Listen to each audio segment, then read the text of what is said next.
Hello and welcome back to the channel. We are down at EV City today and I've got an exclusive look at New Zealand's first Model Y and electric Mustang, which is pretty exciting. We've also brought the e-tron GT down to show a few people at the EV user group, and it's going to be a really exciting night. But let's have a chat with Dave.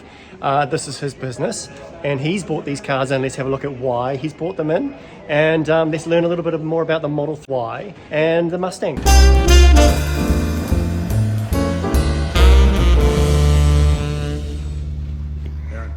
I'll show you. Come on.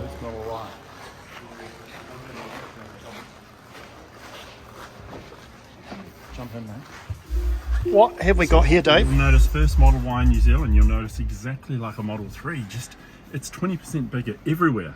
Yep. So I've got headroom. I'm 6'10", and for once my knee is not hitting the corner of the screen as it does in a Model 3.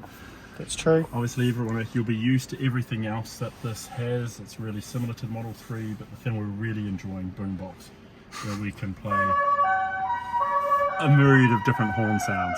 Yep. Tell me, what made you bring this in to the country? Mate, the Model Y is, I think, the most longly anticipated EV of our time, I suppose. I mean, Model 3 sold in such big numbers. I think there's over 7,000 or 8,000 of them in New Zealand, but overseas the Model Y was eclipsing the Model 3 in sales. Yep.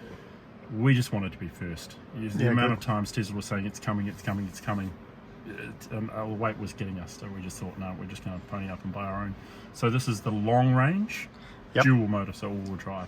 And this is sold to a customer who's going to commute the hell out of it. So it's sold. It's spoken for already. It's sold. You can order them now online, but you're going to be waiting, right? Yeah, you're going to be waiting till, depending on when you order, you're going to be waiting till about February or March next year. So what you're going to get in New Zealand is standard range two-wheel drive, or performance. So this is a step in between. This is dual motor, but long range, and the range of it is phenomenal. We're sitting at about 47% charged. Yep. Estimating 300 k's of range. That's pretty awesome. This car's going to go Hamner, Christchurch, and back daily. Yeah, it's going to be great. I mean, I'm a big Tesla fanboy, as you well know. What's that other thing over there behind you? I see. I mean, that's another car that we can't get here in New Zealand. You come and have a look. You just don't know. Your chickens have all hatched at once. It's chicken hatching time. Oh my goodness, it's a Mustang, but not any Mustang. Of that badge. This is a Mach-E Mustang. So fully electric. This is the short range version, so 77 kilowatt hour battery, understand? Yep. Full wheel drive. So down the front here you have this badge telling you it is a Mach-E plus 4. Okay. Meaning the four-wheel drive. Four-wheel drive. Dual motor, is it? Dual motor. Yep. So come and have a look. Entry, push button, pops open. And I should point out, the first and only in the country. Yes, there is another one. There's another one in Auckland now, but this is the first one, and again, this is sold. The first thing that strikes me about this car is this quirkiness. And it's on the face of the screen. Yeah. Which is quite cool, and this button in the middle actually works. Yeah. So we'll just turn the volume down. I hope we're on the sound or magic. There we are, perfect for the Mach-E Mustang owner. It's like somebody, they copied a Model S and then they said, we have to make just one part of it different. One part different, so they did that. Seem to be copying Tesla. No, so they didn't.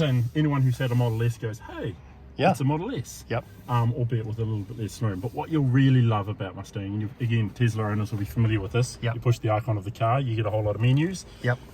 One thing you're really going to like, drive mode. So we've got active drive mode, whisper, and of course, untamed. Untamed, which is untamed. The nicest thing we see, we have one pedal driving, or single pedal, or e-pedal, what you might call, but down the bottom here, propulsion sound. Now, propulsion sound might sound a bit weird, but I tell you what, when you're driving a Mustang down the motorway and you put your foot down, piped through with V8 noise, sort of absorbs and washes all over you, and it is quite terrific. Quite fortunately, the noise doesn't happen on the outside of the car. So you're not pretending to be a V8, but on the inside, and it's tuned so well to the accelerator. The more you floor it, the more visceral the noise becomes. Yes. So it's that part of it, whether it's a good idea or a bad idea, it's done well. Yeah. Well, I mean, I love firsts. You know, I bought in the Volvo, the first electric Volvo. And you were the first Model 3. First Model 3 delivery in the country, and it came straight here to you to see. And over there, one of the first e-tron GTs, which is another beautiful car. Tactical green. Tactical green. Yeah, quickly becoming my favourite. Yeah, I mean, what would you say about importing a car versus sort of waiting? I mean, you've obviously done it because you can't, like me, you're impatient, and you also you're showcasing this to the world. Exactly. So we've done it because we, you know, the bread and butter for many EV importers into New Zealand is Nissan Leaf. It's things you can get in big numbers. But the idea behind bringing in a Mustang and a Model Y and doing some different things is simply to show our audience, and we do have we're here tonight at EV Night. Christchurch EV Group will be here tonight to sort of celebrate all things EV, and they love getting together and having a yarn. It's really cool for us to be able to show them something they've been talking about for ages. So many of our customers get together and they talk about their Model Y order and when they're going to order their Model Y. When do you think it'll be here? How much do you think it'll be? So it's really cool to be able to say, there's only so much YouTube Model Y. we There's can only watch. so much YouTube you can watch. Exactly. It's nice to get here and touch one. And when I was talking to the guys in the UK about buying the Model Y, they said, hey, how about a Mustang? Absolutely. Oh, why not? Yeah, so do you think this will be popular by New Zealanders? What do you think is the barriers for anyone maybe getting one or not getting one? Look, with a Mustang, it's just the fact that name has been used on an EV. And I think a lot of the purists are going to be like, oh, get that name off the car.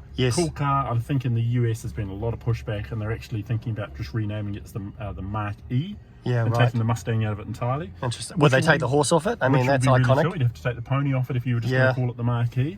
So it might be really cool. There might be like this Founders Edition, or the one that started off and was called a Mustang. There might be really coveted in the future. Oh, you've got the Mustang version. You know, one of the first.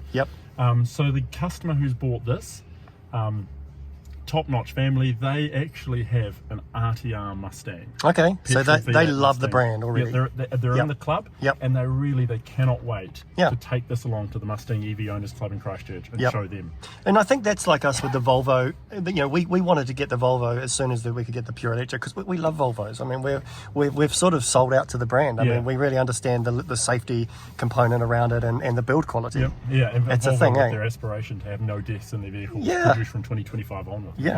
It's a great brand to align yourself with. But you know, there is risks in bringing one in, being the first. There's obviously, if there is a problem, what are we going to do? Are we going to be to take it to Ford? Are Ford going to be able to talk to the car?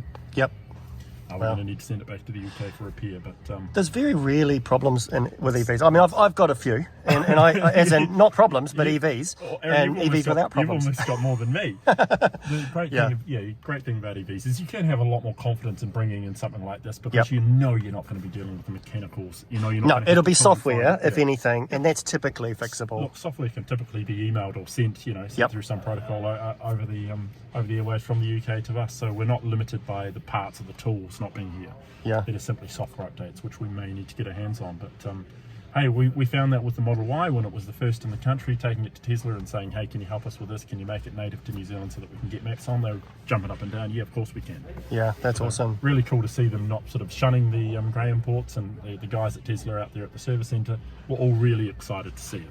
Cool. Thanks, Dave. It's really good to see all these cars down here. Cool. And here the punters are starting to turn up, which is exciting. Wait to see what people have to say about the Mach-E Mustang. I think, you know, a lot of our audience has been really, really keen on the Model Y because they know it, because it's been so well advertised. But since the Mach-E Mustang's been here in the showroom, people have come in and gone, what is that? Oh, absolutely. It's nice to have variety, I think, in electric, because, you know, that was the problem at the beginning. It was all Nissan Leafs, and there was nothing else. With the Prius, the Nissan Leaf, and then And I think also with the variety, people will forget a little bit about this silly range anxiety, and the conversation will shift to like what kind of EV rather than what range, because I mean that's how it all started. Range anxiety, it's all nonsense. But you've also got an electric Mini in here. We do. We have a 2021 New Zealand New Mini. It's a cute little EV. And here it is. Really cute. But again, challenging the idea of you don't need much range. The person who buys that car will literally look for a city commuter and won't care that the range is sort of 160, 170 kilometres. That's going to be enough for them. I've bought one, so look out for a review on the channel. But I bought one for my wife. We do little city trips. They're a cute little car. I used to own a Mini. It's sentimental. It's a Mini. And it's good that it's back into the small shape, not the massive Countryman that is so popular in New Zealand. It's back to the sort of the smallest Mini, I suppose, you can buy. Now, before we depart with this one, you really must check out the tail lights. Go on. So you head there. I'll give you some indicators. Okay. That's awesome. Thanks, Dave. Appreciate it. Thanks for bringing down your Audi. It's really, really, really going to be really popular tonight. I think so. Cheers.